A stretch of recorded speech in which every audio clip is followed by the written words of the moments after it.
असलामुअलैकुम and सत श्री अकाल। दो गरीब बच्चे एक अमीर सिख सरदार कोल आउंदे ने। वड्डा भरा कहंदा है कि सरदार जी मेरे छोटे भरा नूं खरीद लो। बहुत ही इंटरेस्टिंग स्टोरी है। खैर की कंप्लीट डिटेल है अज दी अपनी इस वीडियो दे विच आपां जाणांगे। वीडियो शुरू करदे हां ते वीडियो शुरू करन तो पहलां एक छोटी जी बेनती है कि जिहड़े वीर भैणां भरा बजुर्ग इस चैनल ते नवें ने काइंडली चैनल नूं सबसक्राइब कर लैण और बेल आइकन दे बटन नूं प्रेस कर देण। वीडियो शुरू करदे हां, गो। क्या होता है जब एक भाई की मोहब्बत दुनिया के हर सौदे, हर कीमत से ऊपर उठ जाती है? क्या होता है जब भूख और लाचारी इंसान को एक ऐसी दहलीज पर ला खड़ा करती है जहां वो अपनी जान से भी ज्यादा अजीज अपने जिगर के टुकड़े का सौदा करने पर मजबूर हो जाता है?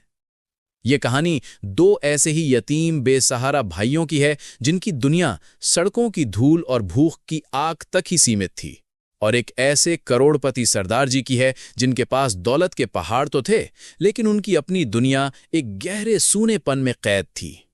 जब उस बड़े भाई ने हताशा के आखिरी पल में उस अमीर सरदार जी के सामने एक ऐसी पेशकश रखी जिसे सुनकर किसी भी पत्थर दिल इंसान की रूह कांप जाए, तो उस सरदार जी ने जो किया वो किसी चमत्कार से कम नहीं था। उन्होंने सिर्फ उन बच्चों की भूख ही नहीं मिटाई, बल्कि उनकी पूरी जिंदगी को, उनकी पूरी किस्मत को हमेशा हमेशा के लिए बदल कर रख दिया। ये कहानी उस असाधारण त्याग और उस अविश्वसनीय रहमदिली की है जो आपकी आंखों में आंसू ला देगी। अमृतसर, गुरु की नगरी, वो शहर जिसकी हवा में गुरबानी की मिठास और मिट्टी में सेवा की खुशबू घुली हुई है। स्वर्ण मंदिर के सुनहरे गुंबद के साये में जहां रोज लाखों लोग अपनी मुरादें लेकर आते हैं और लंगर में प्रसाद चखकर अपनी आत्मा को तृप्त करते हैं, उसी शहर की कुछ गलियां ऐसी भी थीं जहां भूख एक हकीकत थी, एक ऐसी हकीकत जो हर रोज हजारों जिंदगियों से लड़ती थी। इन्हीं गलियों में दो जिंदगियां और भी थीं जो किस्मत की मारी दर दर भटक रही थीं। 15 साल का अमन और 8 साल का रोहन, दो सगे भाई जिनके सिर से माँ बाप का साया तब उठ गया था जब उन्हें यह भी नहीं पता था कि अनाथ होना क्या होता है। उनके माँ बाप पंजाब के एक छोटे से गांव में खेतीहर मजदूर थे। 2 साल पहले एक भयानक बाढ़ में उनका छोटा सा कच्चा घर और उनकी सारी दुनिया, सब कुछ बह गया था। उस हादसे में वो दोनों तो बच गए, लेकिन उनके माँ बाप नहीं बच पाए। तब से ये दोनों भाई अकेले थे। कुछ दिन गांव वालों ने सहारा दिया, लेकिन गरीबी में कोई किसी का बोझ कब तक उठाता। आखिरकार एक ट्रक में बैठकर वो दोनों इस बड़े शहर अमृतसर आ गए, इस उम्मीद में कि यहां उन्हें कोई काम, कोई सहारा मिल जाएगा। लेकिन ये शहर किसी पर इतनी आसानी से मेहरबान नहीं होता। उनकी जिंदगी अब सड़कों पर, फुटपाथों पर और रेलवे स्टेशन की किसी खाली कोने में गुजरने लगी थी। अमन, जो अपनी उम्र से कहीं ज्यादा बड़ा और समझदार हो गया था, अब सिर्फ एक भाई नहीं बल्कि रोहन का माँ और बाप सब कुछ था। वो दिन भर छोटे मोटे काम करता, कभी किसी ढाबे पर बर्तन मांजता, कभी किसी गाड़ी को साफ करता, कभी कूड़े के ढेर से प्लास्टिक की बोतलें चुनता। उससे जो भी 10-20 रुपए की कमाई होती, उससे वो अपने छोटे भाई के लिए एक रोटी का इंतजाम करता। रोहन बहुत कमजोर था। कुपोषण और सड़कों की सख्त जिंदगी ने उसके शरीर को तोड़ दिया था। वो अक्सर बीमार रहता। अमन खुद भूखा रह लेता, लेकिन अपने भाई के मुंह में एक निवाला डालने की पूरी कोशिश करता। वो रात में जब रोहन ठंड से ठिठुरता तो उसे अपनी फटी हुई कमीज के अंदर छिपा लेता, उसे अपनी गर्मी देने की कोशिश करता। वो उसे कहानियां सुनाता, उसे हंसाने की कोशिश करता, उसे ये यकीन दिलाता कि एक दिन सब कुछ ठीक हो जाएगा। लेकिन पिछले कुछ दिनों से हालात और भी ज्यादा खराब हो गए थे। बारिश की वजह से अमन को कोई काम नहीं मिला था। 3 दिन हो गए थे उन दोनों के पेट में अन्न का एक दाना भी नहीं गया था। भूख की आग अब बर्दाश्त से बाहर होती जा रही थी। रोहन की हालत बहुत बिगड़ गई थी। वो इतना कमजोर हो गया था कि उससे चला भी नहीं जा रहा था। उसकी आंखें अंदर धंस गई थीं और उसकी सांसें बहुत धीमी चल रही थीं। अमन अपने भाई को इस हालत में देखकर अंदर ही अंदर मर रहा था। उसने हर दरवाजा खटखटाया, हर दुकान के सामने हाथ फैलाए। कोई कुछ खाने को दे दो, मेरा भाई बहुत भूखा है, 3 दिन से कुछ नहीं खाया। लेकिन उस भीड़-भाड़ वाले शहर में किसी के पास एक पल रुककर 2 भूखे बच्चों की तरफ देखने का वक्त ही नहीं था। लोग उसे धुतकारते, भगा देते। आज चौथा दिन था। रोहन अब लगभग बेहोशी की हालत में था। वो अपने भाई की गोद में एक सूखे हुए पत्ते की तरह पड़ा हुआ था। अमन को लग रहा था कि अगर आज उसके भाई के पेट में कुछ नहीं गया तो वो उसे खो देगा। ये ख्याल ही उसकी रूह को कंपा देने के लिए काफी था। वो अपने भाई को खोने की कल्पना भी नहीं कर सकता था। वो हताशा, लाचारी और बेबसी के उस आखिरी मुकाम पर पहुंच चुका था जहां इंसान को सही और गलत का फर्क समझ में आना बंद हो जाता है। उसके दिमाग में सिर्फ एक ही बात चल रही थी, किसी भी कीमत पर अपने भाई को बचाना है। उसी वक्त शहर के सबसे बड़े कपड़ा बाजार हॉल बाजार के बाहर एक चमचमाती हुई काले रंग की मर्सिडीज आकर रुकी। गाड़ी से एक बहुत ही रौबदार और अमीर दिखने वाले सरदार जी बाहर निकले। उनकी उम्र करीब 60 साल रही होगी। सफेद करीने से बंधी हुई पगड़ी, महंगा सूट और चेहरे पर एक ऐसा तेज जिसे देखकर कोई भी अदब से सर झुका दे। ये थे सरदार जोगिंदर सिंह, शहर के सबसे बड़े और सबसे सम्मानित उद्योगपतियों में से एक। उन्होंने शून्य से शुरुआत करके हजारों करोड़ का साम्राज्य खड़ा किया था। उनके पास दौलत, शोहरत, इज्जत सब कुछ था, लेकिन उनकी जिंदगी में एक बहुत बड़ा खालीपन था, एक बहुत गहरा जख्म था।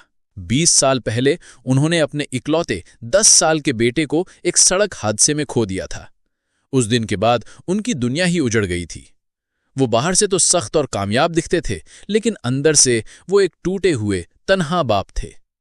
वो अक्सर अपने मन की शांति के लिए स्वर्ण मंदिर में सेवा करने जाते, बड़े बड़े दान देते, लंगर चलवाते, लेकिन उनके दिल का वो जख्म कभी नहीं भर पाया। आज भी वो अपनी एक नई दुकान का उद्घाटन करने के लिए यहां आए थे। जैसे ही वो अपनी गाड़ी से उतरे, उनकी नजर फुटपाथ पर एक लड़के पर पड़ी जो अपनी गोद में एक और छोटे बेसुध से लड़के को लेकर बैठा था। वो अमन और रोहन थे। अमन ने उस अमीर सरदार जी को देखा, उसने उनकी बड़ी सी गाड़ी, उनके महंगे कपड़े देखे और फिर उसके हताश दिमाग में एक ऐसा पागलपन भरा, एक ऐसा दिल दहला देने वाला ख्याल आया जो शायद कोई भाई अपने भाई के लिए कभी नहीं सोच सकता। वो उठा, अपनी पूरी ताकत लगाकर उसने अपने बेसुध भाई को अपनी पीठ पर लादा और लड़खड़ाते हुए कदमों से वो उस अमीर सरदार जी की तरफ दौड़ा। वो उनके पैरों में गिर पड़ा। सरदार जी, जो अपने सुरक्षा गार्ड से घिरे हुए थे, एक पल के लिए चौंक गए। क्या है? कौन हो तुम? एक गार्ड ने उसे हटाना चाहा, लेकिन अमन ने सरदार जी का पैर कस के पकड़ लिया। उसकी आंखों से झरझर आंसू बह रहे थे और उसकी आवाज में एक ऐसी दर्द भरी इल्तिजा थी जिसने एक पल के लिए वहां मौजूद हर किसी को कंपा दिया। साहब, सरदार जी, मेरी एक बात सुन लो प्लीज। सरदार जोगिंदर सिंह ने गार्ड को हाथ के इशारे से रोका। उन्होंने झुककर उस मैले कुचैले लेकिन खुददार दिखने वाले लड़के की तरफ देखा। हाँ, बोलो बेटा, क्या बात है? अमन ने अपनी पीठ से अपने बेसुध भाई को उतारा और उसे सरदार जी के कदमों में रखते हुए जो कहा, उसे सुनकर वहां खड़े हर इंसान के होश उड़ गए। सरदार जी, मेरे इस भाई को खरीद लो। एक पल के लिए वहां एक गहरा मौत जैसा सन्नाटा छा गया। ये बहुत भूखा ही साहब, 4 दिन से कुछ नहीं खाया, ये मर जाएगा। मैं इसका पेट नहीं भर सकता, आप इसे खरीद लो, आप इसे अपने घर ले जाओ, इससे जो चाहे काम करवाना, नौकर बना लेना, गुलाम बना लेना, बस इसे 2 वक्त की रोटी दे देना। ये कहते कहते वो वहीं अपने भाई के पास जमीन पर गिर पड़ा और फूट फूट कर रोने लगा। सरदार जोगिंदर सिंह, वो इंसान जिसने अपनी जिंदगी में लाखों करोड़ों के सौदे किए थे, आज अपनी जिंदगी के सबसे मुश्किल, सबसे दर्दनाक सौदे का सामना कर रहा था। उनके आंखों के सामने वो 2 यतीम बच्चे नहीं थे, उन्हें उन बच्चों में अपना खोया हुआ बेटा नजर आ रहा था। उन्हें उस बड़े भाई की आंखों में वो बेबसी, वो तड़प नजर आ रही थी जो शायद उन्होंने कभी अपने बेटे के लिए महसूस की होगी। उनके पत्थर जैसे चेहरे पर सालों बाद आंसुओं की 2 गर्म लकीरें बह निकली। उन्होंने नीचे झुककर सबसे पहले रोहन को अपनी मजबूत पिता जैसी बाहों में उठाया। वो एक पंख की तरह हल्का था। फिर उन्होंने अपना दूसरा हाथ रोते हुए अमन के कंधे पर रखा। नहीं बेटा, मैं तुम्हारे भाई को खरीदूंगा नहीं, मैं तुम दोनों को आज से अपना बेटा बनाऊंगा। उस दिन हॉल बाजार ने एक ऐसा नजारा देखा जो शायद उसने पहले कभी नहीं देखा था। शहर का सबसे बड़ा करोड़पति सरदार जोगिंदर सिंह अपनी लाखों की गाड़ी में 2 मैले कुचैले यतीम बच्चों को बिठाकर अपनी दुकान का उद्घाटन किए बिना ही वहां से चला गया। वो उन दोनों को लेकर सीधा अपने आलीशान महल जैसे घर पहुंचे। उनकी पत्नी सतवंत कौर, जो अपने बेटे के जाने के बाद से एक जिंदा लाश की तरह जी रही थी, दरवाजे पर 2 अजनबी बीमार बच्चों को अपने पति की गोद में देखकर हैरान रह गईं। जोगिंदर सिंह ने भराई हुई आवाज में कहा, सतवंत देख, आज वाहेगुरु ने हमारी सुन ली। उसने हमारा एक बेटा हमसे छीन लिया था, लेकिन आज उसने हमें 2 बेटे लौटा दिए हैं। सतवंत कौर ने जब उन बच्चों की हालत देखी और अपने पति की आंखों में सालों बाद एक पिता की ममता की चमक देखी तो वो सब कुछ समझ गईं। वो दौड़ कर आईं और उन्होंने अमन को अपने सीने से लगा लिया। उनकी ममता का जो सोता सालों से सूख गया था, आज वो फिर से फूट पड़ा था। उस दिन उस घर में सालों बाद खुशी ने कदम रखा था। उन्होंने तुरंत डॉक्टर को बुलवाया। रोहन की हालत काफी नाजुक थी, उसे ड्रिप लगाई गई। सरदार जोगिंदर सिंह और सतवंत कौर दोनों रात भर एक पल के लिए भी उन बच्चों के पास से नहीं हटे। उन्होंने अपने हाथों से उनके गंदे कपड़े बदले, उनके बालों में तेल लगाया, उन्हें प्यार से सहलाया। अगली सुबह जब अमन की आंख खुली तो एक पल के लिए उसे लगा कि वो कोई सपना देख रहा है। वो एक मुलायम गर्म बिस्तर पर लेटा था। उसके शरीर पर साफ सुथरे नए कपड़े थे और उसके बगल में उसका भाई रोहन शांति से सो रहा था। उसके चेहरे पर सालों बाद एक सुकून की मुस्कान थी। सतवंत कौर उसके लिए दूध का एक बड़ा सा गिलास लेकर आई। उन्होंने उसके सिर पर ऐसे हाथ फेरा जैसे उसकी अपनी मां फेरती थी। पी ले पुत्र, अब तुझे और तेरे भाई को कभी भूखा नहीं सोना पड़ेगा। आज से यही तेरा घर है। अमन की आंखों से आंसू बहने लगे। ये खुशी के आंसू थे, उस अपनेपन के आंसू थे जिसके लिए वो सालों से तरस रहा था। उस दिन के बाद अमन और रोहन की जिंदगी एक परी कथा की तरह बदल गई। सरदार जोगिंदर सिंह और सतवंत कौर ने उन्हें सिर्फ पनाह ही नहीं बल्कि अपना नाम, अपना प्यार, अपना सब कुछ दे दिया। उन्होंने कानूनी तौर पर उन दोनों को गोद ले लिया। वो अब सड़कों पर भटकने वाले यतीम बच्चे नहीं थे, बल्कि सिंह एम्पायर के वारिस अमन सिंह और रोहन सिंह बन चुके थे। सरदार जोगिंदर सिंह ने उनका दाखिला शहर के सबसे महंगे और सबसे अच्छे इंग्लिश मीडियम स्कूल में करवाया। अमन, जो पढ़ाई में हमेशा से होशियार था, उसने कुछ ही महीनों में अपनी मेहनत और लगन से सबको पीछे छोड़ दिया। रोहन की सेहत भी अब सुधर चुकी थी। वो अब एक चंचल, हंसता खेलता बच्चा था जिसका खोया हुआ बचपन उसे वापस मिल गया था। सरदार जोगिंदर सिंह उनके लिए सिर्फ एक पिता नहीं बल्कि एक दोस्त, एक गुरु थे। वो उन्हें अपने साथ अपने ऑफिस ले जाते, उन्हें बिजनेस के दांव पेंच सिखाते, लेकिन उससे ज्यादा वो उन्हें जिंदगी के उसूल सिखाते। वो उन्हें बताते कि सच्ची अमीरी पैसों में नहीं बल्कि सेवा और वंड छकने में है। वो उन्हें अपने साथ लंगर में सेवा करने ले जाते, जहां वो दोनों भाई अपने हाथों से हजारों गरीबों को खाना परोसते। वो अक्सर अमन से कहते, पुत्र, हमेशा याद रखना, तुम उस जगह से आए हो कि जहां भूख क्या होती है ये तुमने खुद महसूस किया है। जब भी बड़े बनना, कामयाब बनना, तो अपनी जड़ों को कभी मत भूलना। हमेशा उन लोगों की मदद करना जिन्हें तुम्हारी जरूरत है। अमन ने अपने इस नए पिता की हर सीख को अपनी आत्मा में उतार लिया। समय का पहिया घूमता रहा। देखते ही देखते 15 साल गुजर गए। अमन अब 30 साल का एक खूबसूरत, पढ़ा लिखा और बेहद काबिल नौजवान बन चुका था। उसने लंदन से MBA की डिग्री हासिल की थी और अब वो सरदार जोगिंदर सिंह के विशाल कारोबार को उनसे भी बेहतर तरीके से संभाल रहा था। रोहन भी अब 23 साल का एक होनहार आर्किटेक्ट बन चुका था। सरदार जोगिंदर सिंह अब बूढ़े हो चले थे, लेकिन वो दुनिया के सबसे खुश और सबसे संतुष्ट इंसान थे। उनके दोनों बेटों ने उनकी विरासत को, उनकी दौलत को ही नहीं बल्कि उनके उसूलों और उनकी सेवा की भावना को भी पूरी शिद्दत से अपनाया था।